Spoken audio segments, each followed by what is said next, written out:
Am, Amigas y amigos, en nombre propio y de la Federación Colombiana de Sociología, muy buenos días, un cordial saludo y nuestro agradecimiento por su presencia en este espacio. La Federación Colombiana de Sociología es una organización gremial y profesional de carácter independiente que tiene las puertas abiertas para todas aquellas y aquellos que quieran hacerse parte de ella. La inscripción es gratuita y entre todos, ustedes y nosotros, construiremos un futuro digno, útil y promisorio para nuestra profesión en el país.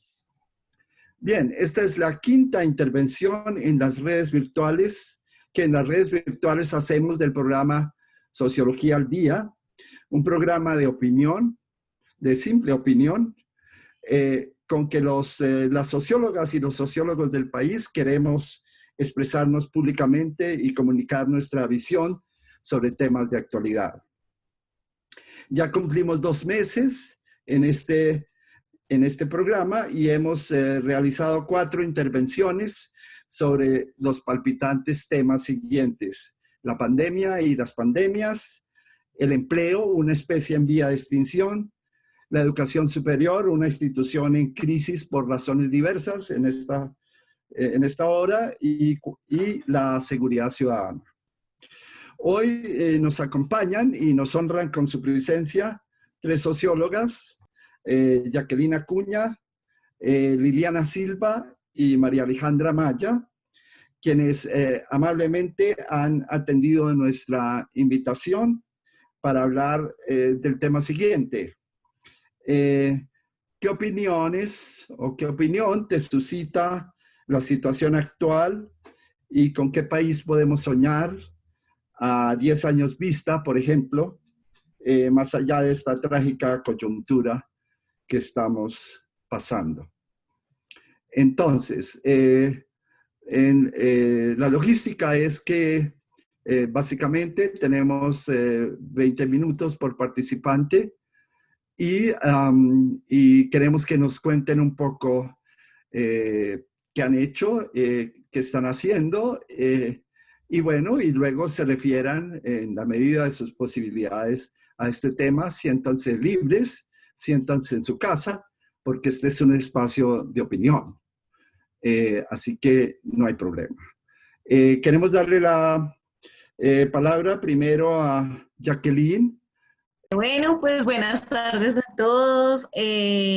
Agradecerles por esta invitación. Incluso pues fue una gran sorpresa encontrarme a personas muy cercanas a mí como Aleja, pues que ya que ella también estudió conmigo, entonces pues mira dónde nos vinimos a encontrar. Es muy bonito verla acá. Eh, y pues nada, pues digamos actualmente estoy en la Universidad Santo Tomás. Estoy en la parte de unidad de proyección social. Nosotros pues allí contamos con 6 estrategias. Entre ellas, una de las que yo dirijo es la de desarrollo comunitario. Nosotros contamos con 5 centros de proyección social. Estos están ubicados en 5 localidades de Bogotá. Entre ellas son Chapinero, Suba, Usme, Ciudad Bolívar y Cazucá.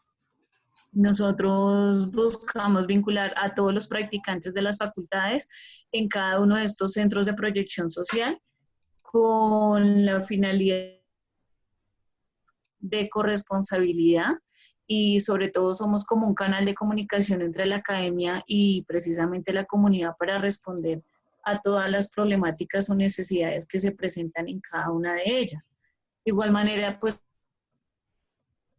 proyectos de desarrollo comunitario que presentan los docentes dentro de la unidad, y nosotros hacemos un apoyo, un acompañamiento, un asesoramiento a cada una de estas actividades y proyectos que se desarrollan dentro de los territorios.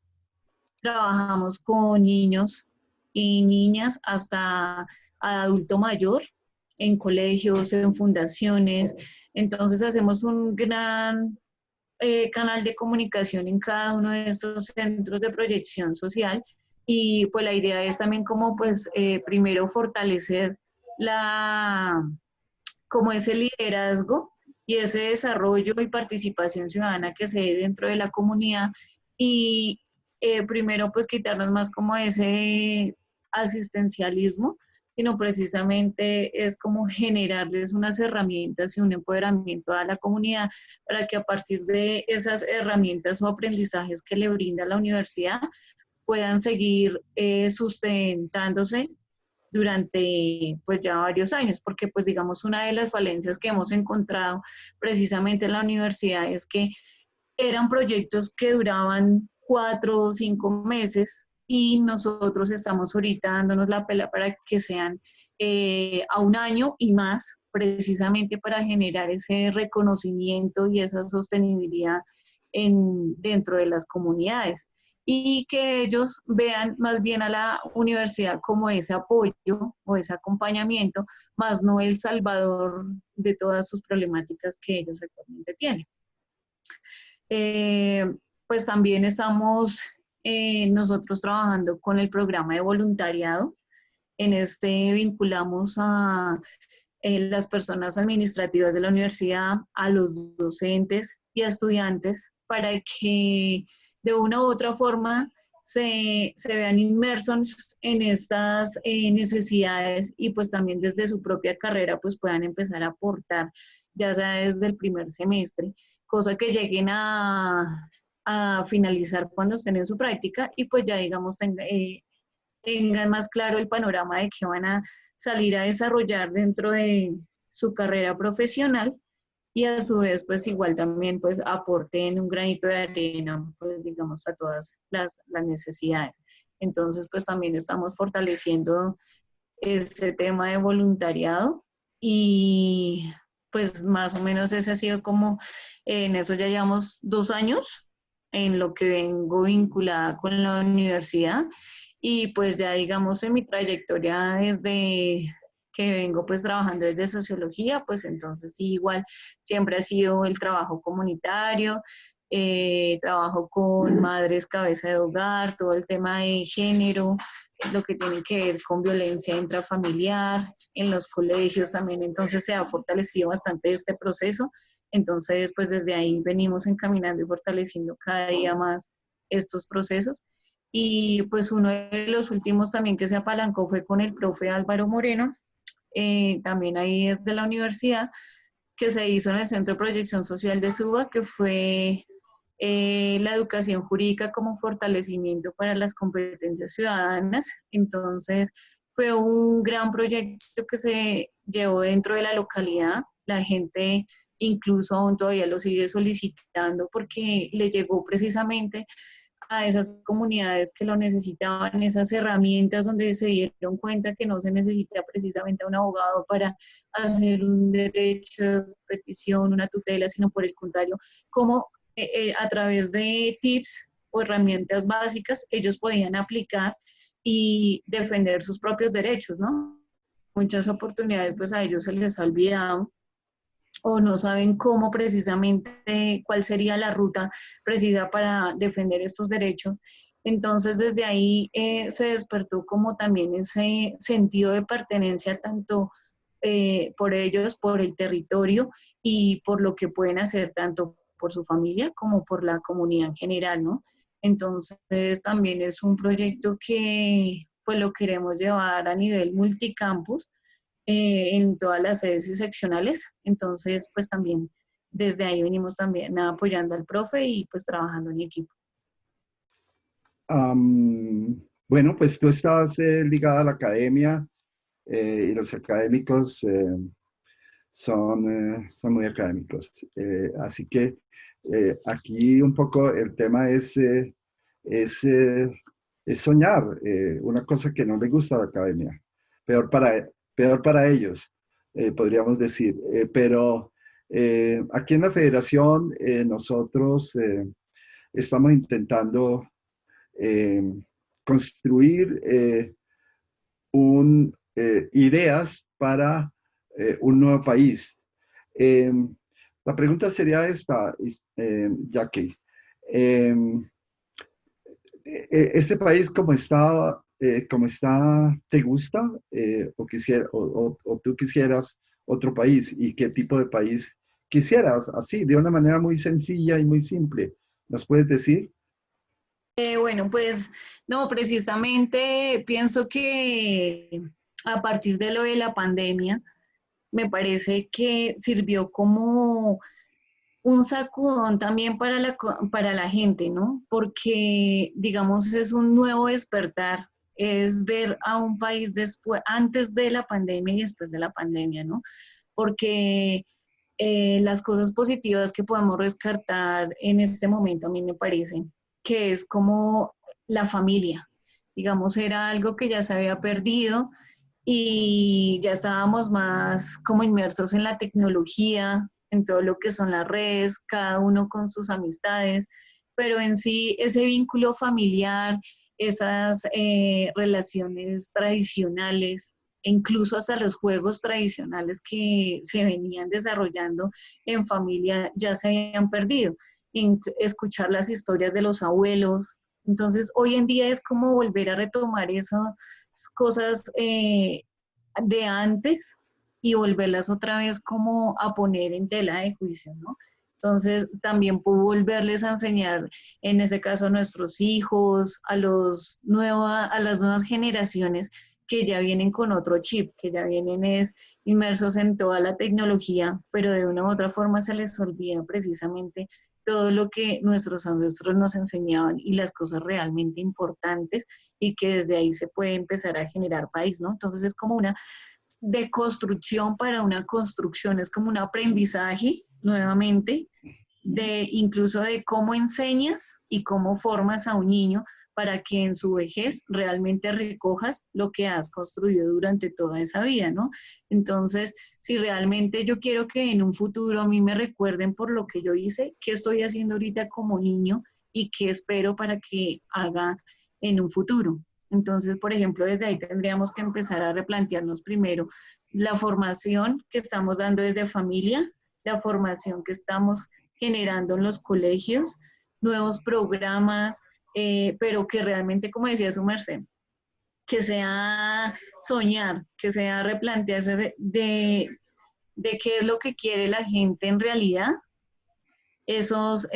unas políticas públicas que realmente sí respondan a esas necesidades que están pidiendo en este momento desde el niño hasta adulto mayor, porque son de reformas pensionales, son que respondan a los objetivos de desarrollo sostenible, son, por ejemplo, en este momento tenemos bastante desempleo, entonces, ¿cómo volvernos nuevamente a mirar esas formas de economía y de emprendimiento, ¿sí?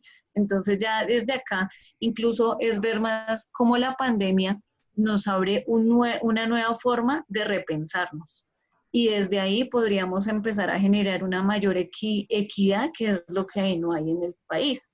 Entonces, desde ahí es donde ya, por ejemplo, podemos empezar a fortalecer en nuestras comunidades esa participación y ese liderazgo, porque estamos a tiempo de decir, bueno, ya fue un pasado, nosotros vivimos hasta acá luchando y peleando por cosas que realmente no eran valoradas, pero ahora, ¿qué queremos en nuestro país? Y que se pueden empezar otra vez a que nos tengan en cuenta y en especial a esas poblaciones más vulnerables que pues digamos son como siempre delegadas o renegadas frente a todas las políticas en general, ¿no? Entonces es más como empezarnos a pensar desde ahí, creería yo. Hemos escuchado a Jacqueline Acuña. El turno es para Liliana Silva sobre el tema que ya hemos expuesto. Entonces, Liliana, tienes la palabra. Bueno, pues buenas noches para todas y para todos. Mi nombre es Liliana Silva Bello. Agradezco mucho esta invitación a Carlos, pues que fue profesor mío en la Facultad de Sociología, pero además le tengo un gran aprecio y es un gran amigo durante todos estos años de formación, digamos que profesional y política. Y pues soy socióloga de la Universidad Santo Tomás, magíster en construcción de paz de la Universidad de los Andes. Me fui, digamos, por el lado de la sociología política, de la construcción de paz, y allí he encontrado como un lugar para darle un sentido desde la sociología a lo que hago. Actualmente estoy vinculada a la Secretaría Distrital de Cultura de Bogotá y trabajo en temas de participación ciudadana, de política pública, en proyectos de arte, cultura y patrimonio, con comunidades víctimas del conflicto armado, con mujeres y con población en proceso de reincorporación, excombatientes que están en la ciudad. Y ha sido un camino pues muy interesante porque es entender la dimensión artística y cultural como un motor para la transformación social, pues desde una mirada artística muy territorial, muy pedagógica, por apostar a que aquello permita como resignificar las memorias, los dolores, las desigualdades, las discriminaciones de estas poblaciones vulnerables en una ciudad como Bogotá.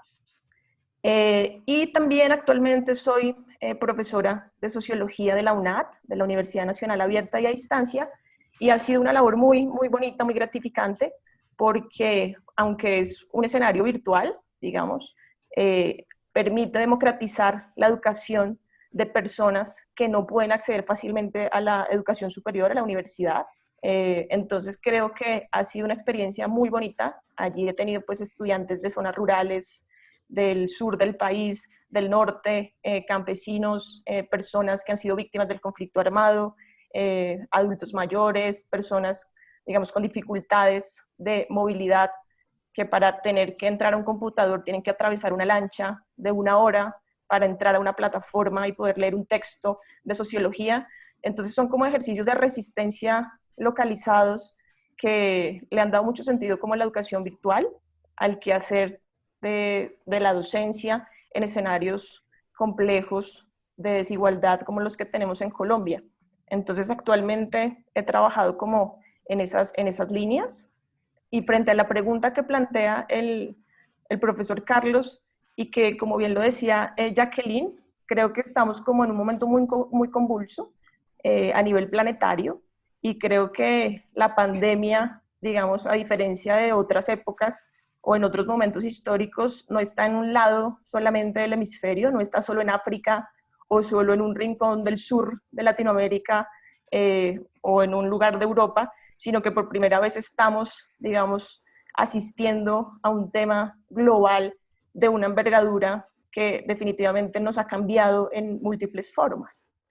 Y creo que frente a la realidad nacional que preguntas sobre si nos gusta o no el país que tenemos, pues creo que estamos en un momento muy complejo, en un momento donde la exacerbación de las condiciones sociales, económicas, culturales y políticas, no solo de Colombia, sino de la región, digamos, de Latinoamérica, están en movimiento, están en una crisis de gobernabilidad muy fuerte, y siento que el COVID lo que ha hecho es como develar esto, es decir, como que el cuerpo planetario está temblando, claramente, y así como se ha exacerbado la xenofobia, el racismo, las desigualdades, la hambruna, el control, digamos, de la necesidad de las instituciones por controlar a la ciudadanía y de alguna manera no perder como ese poder sobre las sociedades, pues está saliendo un poco de control.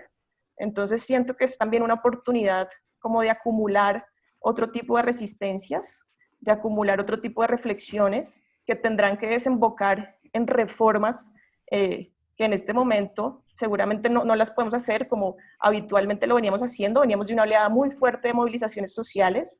El 21N, digamos, en el país fue histórico, más de 25 días de movilizaciones sociales en todo el país, alrededor de demandas locales, regionales y nacionales. Entonces creo que allí hay un ejercicio muy interesante de una conciencia crítica y social que se está como cultivando. No es el mejor momento porque claramente las condiciones a nivel nacional que estamos viendo son muy complejas, y nos habla también de la necesidad de pensar un sistema global gratuito de salud, por ejemplo, de educación, de asistencia, digamos, integral sobre temas fundamentales como el alimento, como las hambrunas, digamos, todo lo que esto está desencadenando allí nos está haciendo reflexionar sobre cosas que no veíamos de fondo hace mucho tiempo, y que finalmente el COVID, a diferencia de otras enfermedades, pues digamos no está distinguiendo entre raza, clase, género. Entonces, de alguna manera ha sido como un tema de democratizar formas de cómo vamos a asistir y cómo vamos a enfrentar una crisis que en definitiva pues nos está afectando de diferentes maneras, pero siento que es un momento como de repensarse y de volver al origen y entender justamente como hacia 10 años qué país queremos soñar. Y creo que en ese sentido el tema de las reformas de fondo, que por un lado están planteadas en el acuerdo de paz que firmamos y que está en cuidados intensivos, de una parte, pero por otra, como generación y como país, es hacia dónde nos dirigimos y hacia dónde movernos frente al inconformismo que ya es inocultable. Entonces creo que allí varias autoras y autores lo están mencionando y es el tema de la solidaridad global, de una parte, y es cómo pensar agendas comunes en el hemisferio, es decir, cómo salirnos un poco del ombligo del mundo y ver que la crisis y lo que está pasando en Brasil y lo que está pasando en Bolivia y lo que está pasando en Ecuador, en Argentina, digamos en el continente, pero también en el mundo, pues nos está planteando de fondo una crisis del capitalismo que si bien no se va a acabar, porque el capitalismo creo que se va a readaptar frente a los mecanismos poshumanos, digamos si se quiere por entrar un poco en ese tema, frente a la tecnología y todo lo que viene después del COVID, en la forma de relacionarnos, creo que es un buen momento para pensar de maneras colectivas, pensar formas comunes de resistencia desde lo básico, desde el tema del cuidado, porque creo que el tema privado en lo doméstico, por ejemplo, de cómo cuidamos de sí mismos, pero del otro en los ámbitos privados, ha sido una reflexión muy interesante. Es decir, creo que después de esto el trabajo doméstico tiene que ser reconocido de una manera distinta como sociedad, de una parte, pero también en los escenarios públicos y políticos, cómo nos vamos a relacionar como sociedad después de esto, teniendo en cuenta que hay unas demandas y unas situaciones que se van a volver a repetir.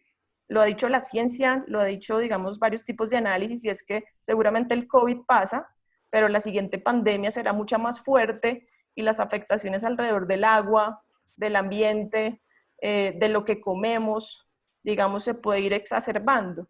Entonces allí lo que yo creo es la forma en que nos preparamos para eso de manera colectiva nos va a permitir entender la condición humana de una manera muy mezquina y egoísta, por una parte, o tenemos la posibilidad de empezar a construir redes comunitarias, redes vecinales, digamos, redes mucho más solidarias que permitan como entender las crisis y esas grandes convulsiones que vienen como sociedad de una manera mucho más equitativa, mucho más igualitaria, mucho más solidaria, y digamos que si lográramos eso en escenarios pequeños, creo que somos capaces de sostenerlo frente a lo que viene sin que sea un ejercicio ingenuo, sino que sea un ejercicio efectivamente crítico, de exigibilidad también frente a un hacinamiento y un aislamiento en el que nos tienen, pero que frente a los gobernantes del mundo, desde Donald Trump hasta los mismos gobernantes de Latinoamérica y el presidente que tenemos, pues hay cosas que efectivamente no podemos ocultar, no podemos dejar de ver porque es una bomba de tiempo que está súper atomizada y que simplemente con el COVID ha salido a la luz. Entonces creo que frente al devenir, me imagino una sociedad mucho más fuerte, mucho más crítica. Creo que el uso de la tecnología, así como se ha dispuesto frente al tema de los controles de seguridad, mediáticos, de controlarnos frente a cuidar, digamos, el orden social, el orden global, de no ser una amenaza para los otros, también se puede convertir en una herramienta para acumular fuerzas y resistencias colectivas desde las múltiples diversidades de la gente que está a nivel global, es decir, casi que cómo nos inventamos el uso contracultural de herramientas tecnológicas que nos permitan, así como la primavera árabe, casi que readaptarse para tener un flujo como de sentido tecnológico hacia adelante. Creo que el tema tecnológico no puede ser un tema ajeno. Creo que nos estemos comunicando y pensando nuevas formas a través de una pantalla tiene que tener reflexiones de fondo sobre las formas políticas, afectivas, sobre cómo estamos vivenciando corporalmente también el mundo que estamos recibiendo y que de alguna manera hemos construido. Entonces siento que allí ese es un gran debate. Creo que la tecnología puede estar al servicio nuevamente de las movilizaciones sociales globales y creo que la exigibilidad política de reformar estructuralmente las condiciones de desigualdad social y de segregación que estamos viviendo en el país, pues tiene que ser una tarea para pensarse hacia adelante. Digamos, allí el tema de los derechos, el tema del hambre, el tema de no tener un sistema de seguridad social, ni mucho menos de salud, y que estemos debatiendo entre la vida y la muerte, entre ir a trabajar o cuidar la vida mientras regreso a casa, pues son preguntas humanamente estructurales que nos tienen que cuestionar cuál es el tipo de sociedad que mantenemos o que transformamos aún con o sin pandemia o con la que venga. Pues eso quisiera como compartir. Gracias, Liliana. Espero que todas las sociólogas y sociólogos del país puedan tener acceso a estas intervenciones en las que nuestro programa Sociología al Día ha querido invitar a mujeres que no había sido posible hasta ahora, y creo que este es el mejor programa que hayamos podido hacer. Unas observaciones mínimas. Primero, qué bueno que estés en la academia, que estés con la UNAD, pero dio la impresión de que la UNAD, y esto no es una cuña en favor de la UNAD, ni mucho menos, dio la impresión de que en la UNAD están los marginales del país. Eso es una maravilla, que los marginales estén en la UNAD o en alguna parte estudiando y formándose. Pero así, como una curiosidad, ocurre que hay una buena cantidad de famosos también en la UNAD. No quiero nombrarlos porque igual lo sé por fuentes, digamos, de allá. Y yo tengo uno o dos amigos que son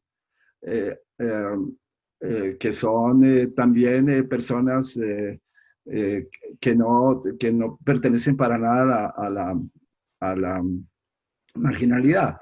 El cuento es que es un poco extraño. La academia ha menospreciado la educación virtual y por paradojas de la vida, ahora resultó que la UNAD está por encima de la academia tradicional porque tiene toda la experiencia que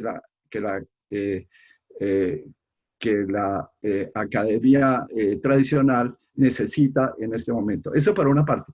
Por otra parte, decíamos en nuestro tema, ¿tú cómo sientes el país? ¿Te gusta el país?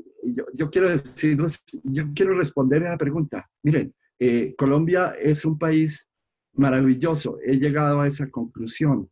En la situación en que estamos, en la situación de destrucción del hábitat humano en el planeta, y no digo del planeta, porque el planeta se recupera rápidamente. ¿Qué es rápidamente? Rápidamente es 1 millón de años para el planeta, que al planeta no le significa nada.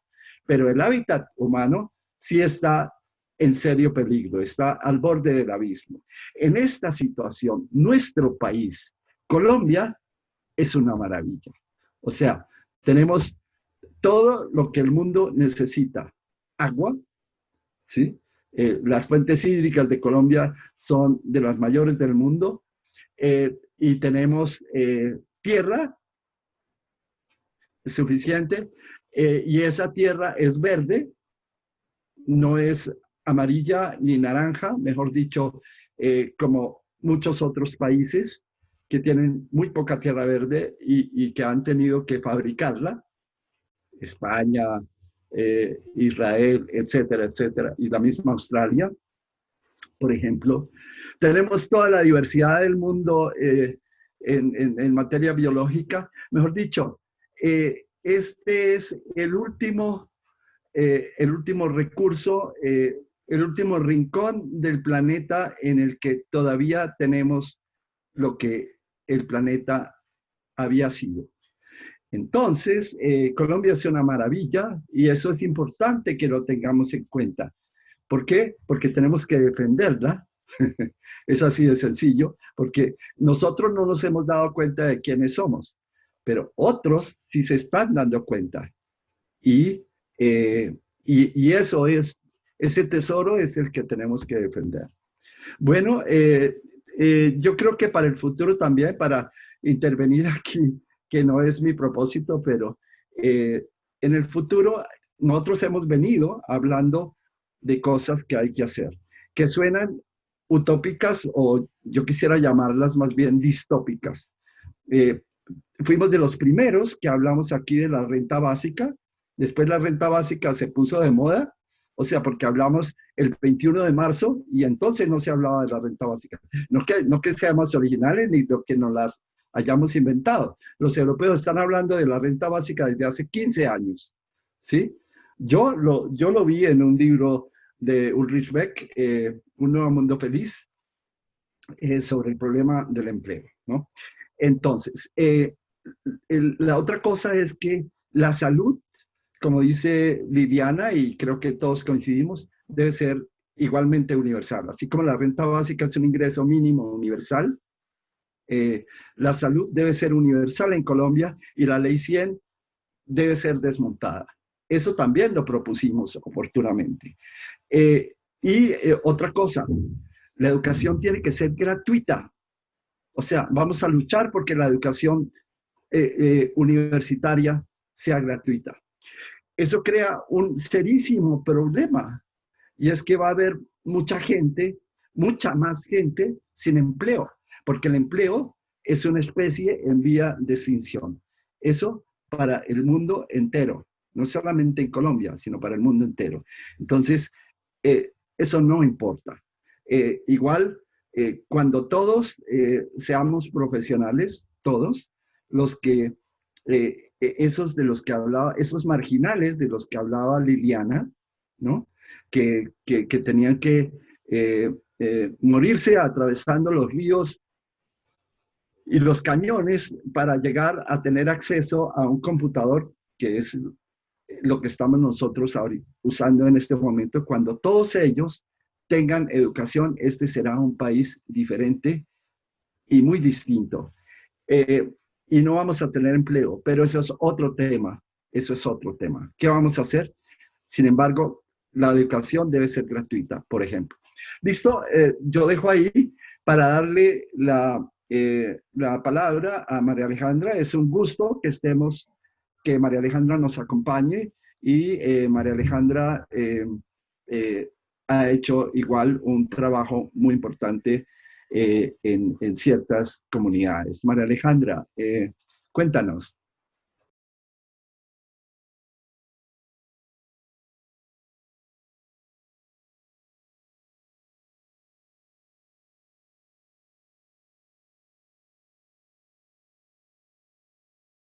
Gracias por estar acá. Buenas noches, muchas gracias también por la invitación. Es una experiencia muy linda también encontrarnos en estos nuevos ámbitos. Pues bueno, mi nombre es María Alejandra Maya Failache, estudié Sociología en la Universidad Santo Tomás de Bogotá. Actualmente estoy trabajando en un proyecto de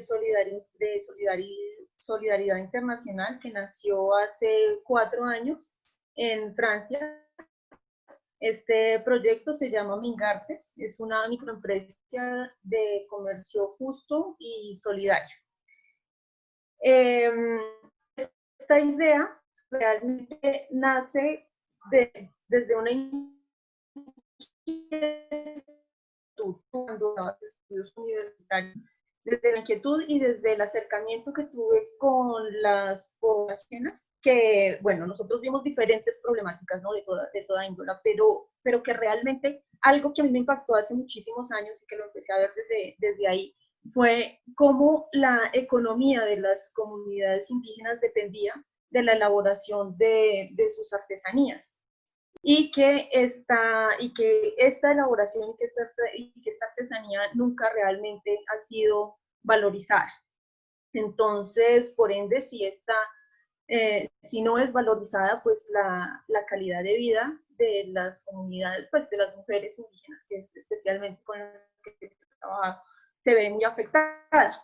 Entonces, pues a partir de aquí nació esta idea, ¿no? Este proyecto nace en Francia, como les dije, hace 4 años, porque pues yo viví en este país durante 10 años y eso también me permitió pues no desde una manera como, no desde una óptica crítica ni en una crítica degradante ante el país de lo que tenemos aquí o lo que no tenemos, ni tampoco desde el inconformismo, y mucho menos como desde la comparación, ¿no? Sino más bien me permitió ver que yo podía, al no ser indiferente a estas falencias, que yo podía tener la oportunidad de crear un puente entre Colombia y Francia, gracias a la experiencia que yo estaba viviendo. Y pues desde ahí también identificar no las problemáticas como tal, sino el potencial que podíamos tener en este tipo de problemáticas, ¿no? Entonces es como nosotros podemos ayudar a hacer un puente, a crear un trabajo que vincule los dos países, ¿cierto? Pues ya que estaba pues estando allá, ¿no? Bueno, para seguir hablando pues de mi experiencia con INGAR, pues trabajamos con 3 grupos de mujeres. Trabajamos con un grupo de mujeres indígenas de Guayú, el Cerro de Atona, en la Guajira. Trabajo con un grupo de mujeres también en el Cano de Puebla y con mujeres de familia en Ubaté y Puebla. La idea también nace, y lo que yo quise realmente implementar fueron estrategias basadas en la investigación, acción, participación, pues que en resumen lo que busca es que nosotros con ellas tenemos un acercamiento muy natural y a partir de las prácticas, de las conversaciones que tenemos, podemos identificar las problemáticas de base y con ellas mismas nosotros, pues ellas también proponen las soluciones, ¿no? Entonces, el principal problema, como les había dicho, es la explotación. Estas señoras trabajan durante horas para la fabricación de la mochila y bueno, ya tal vez en Colombia se ha denunciado esta problemática, pero lamentablemente no se hace nada para remediarla y no están valorando su trabajo. ¿Cómo es posible que hace 4 años, cuando llego a La Guajira, me encuentro con personas que se demoran 25 días más o menos para hacer una mochila y les estaban pagando 9.000 pesos? 9.000 pesos por un trabajo de 25 días. El caso más indignante y que me partió el corazón, la verdad, fue encontrar a una indígena de edad adulta trabajando en el mercado de Riohacha por 3.000, 4.000 pesos el día de trabajo. Con 4.000 pesos que te compras para comer, realmente nada. Entonces, esta desigualdad y esto es muy triste, la verdad, eso era muy triste, pero pues pensé que con esta idea podíamos mejorar un poquito la calidad de vida de ellas. Entonces, la solución a este problema realmente era incrementar los precios. Gracias a que yo vivía en un país como Francia, donde pues el flujo económico es más importante, pues digamos, tiene más facilidades, podía vender las mochilas a precios más elevados y así podía yo también pagar unos buenos precios para las señoras, ¿no? Claro que sigo diciendo que cada mochila es una pieza de arte y eso pues no tiene un valor económico y pues que debería ser muchísimo más, pero bueno, hacemos lo que podemos dentro de nuestras posibilidades.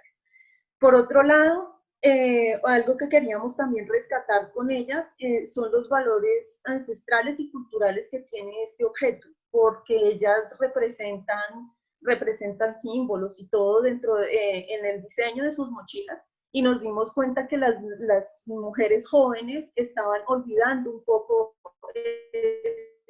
este saber o el significado del objeto, de su diseño. Entonces también se han implementado como talleres para rescatar ese saber ancestral, ¿no? Por otro lado, pues la promoción del proyecto en Francia no se hizo realmente solo como ir y vender. Claro que estuve vendiendo en los mercados, yo empecé realmente en la calle con un puestico artesanal, así.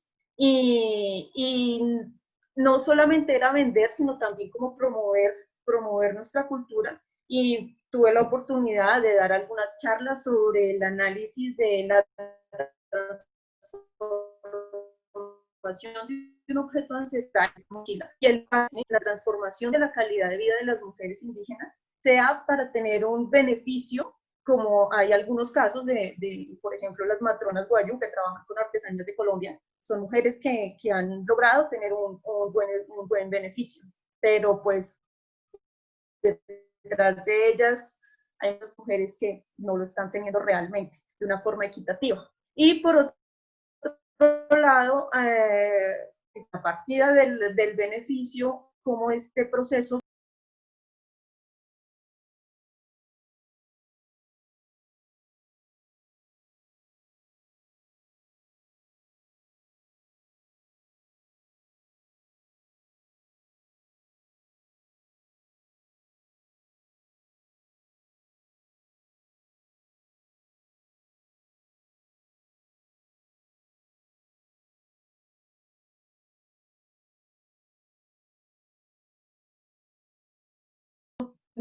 trae momentos de esclavización, ¿sí? Desde porque vemos también lo que les contaba el ejemplo de la señora, que trabaja por 4.000 pesos, mujeres que tienen que estar para comprarse una libra de café. Aparte de eso, también pudimos hacer como exposiciones fotográficas, no para ver ni para mostrar el exotismo, porque ese tema realmente está muy trajinado en países del exterior.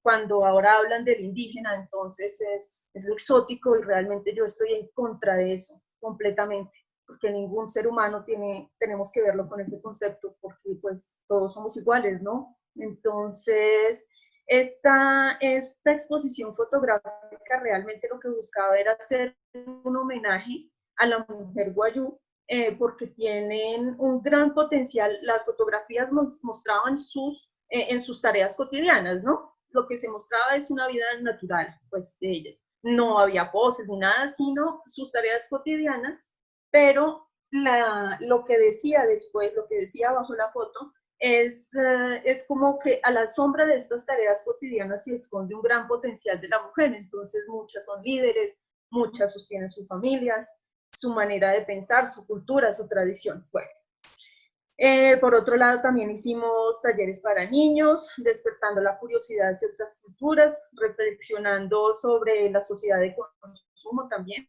que pues en Francia y bueno, en otros países también tenemos algo, ya no nos sirve, ya no nos gusta, entonces llega la primavera y cambiamos de casa, cambiamos de juguetes, en fin. Entonces hacer como una reflexión a partir del conocimiento, del acercamiento que se pudo tener hacia la experiencia de las comunidades y de descubrir Colombia, porque pues siento que fui en parte una embajadora de mi país, no solo en la promoción del país, para contar lo que es, sino en la defensa de los clichés, que pues es lo que uno más tiene que enfrentar cuando vive tantos años fuera, y siendo un país, Colombia, que lo primero que dice es Colombia. Bueno, no vamos a entrar en esa discusión que realmente no es lo importante. Pero para llegar a decir que también, pues, es un país que quiero mucho, que decidí regresar también por lo que les digo, por ver todo este potencial que tenemos. Con Mingartes he podido también hacer muchas pequeñas transformaciones. Esto realmente es un proyecto y que yo he logrado ser consecuente con mi pensamiento al lograr poder como apadrinar a mujeres, pues que no es mucho realmente, pero es un proyecto que a largo plazo puede tener mucho impacto respecto a la educación. Lo que hablaba Liliana, realmente la educación a distancia, nosotros lo hemos promovido, este tipo de educación. Entonces, el impacto que genera, digamos, en lo local, en lo que yo he podido ver, es que, por ejemplo, una de las mujeres quiso empezar a estudiar. Entonces, pues bueno, ella empezó a estudiar, nosotros patrocinamos su estudio. Ya el impacto positivo que genera es ver cómo eso incentiva también a las otras chicas a hacer algo diferente. Obviamente sin agredir su tradición y su cultura, sus costumbres, pero digamos que esta manera no es, digamos que el término empoderar en este caso no cabe, porque pues no es que yo tenga una varita mágica y llegue y diga, pues te doy aquí el poder, ya puedes estudiar, no, sino generar como esas herramientas, algo tan simple como que 150.000 pesos puedan servir para que esta chica pueda transportarse mensualmente. ¿Sí? Entonces, a lo que voy es que con esos pequeños gestos nosotros podemos realmente transformar realidades y también que esto sea como una onda, ¿no? Que esto como que impacte y que el resto también pueda seguir esto. También la parte de solidaridad con los niños, con las escuelas, se han entregado más de 5.000 útiles escolares, también se ha fortalecido algunas instituciones educativas, pero bueno, pues pequeñas acciones solidarias que lo que les digo, pueden cambiar por lo menos un día y darle muchas sonrisas a estos niños. Y pues ahí es donde se basa como mi filosofía de vida. Lamentablemente, pues mis experiencias en el pueblo, en la política, no fueron las más positivas. Entonces, desde ahí empecé a generar como este tipo de acciones para ver qué es lo que yo puedo hacer hoy, aquí, ahora, por mi entorno, por mi familia, por mis amigos, por lo que yo pueda hacer que esté cercano a mí. Lo importante para mí realmente pues es actuar, ¿no? Estamos también mirando ahorita, pues Mingartes lamentablemente con esta situación se quedó quieta, como todo, como todo el comercio. Entonces estamos mirando, planeando también promover otro tipo de proyectos para el 2021 que vincule más más a otros sectores, pero siempre cosas pequeñas, ¿no? Entonces, estamos diseñando en este momento como un objetivo de conformar viajes solidarios, porque pues Colombia tiene un gran potencial en las cosas realmente básicas que no se deben transformar y no se deben perder y realmente se tienen que fortalecer. Entonces, es fomentar como una especie de viajes solidarios donde los recursos realmente se den en la participación local, donde haya obviamente distribución equitativa de los beneficios, donde haya un intercambio de aprendizaje y de conocimiento, porque pues eso es lo que nosotros necesitamos, revenir a lo nuestro.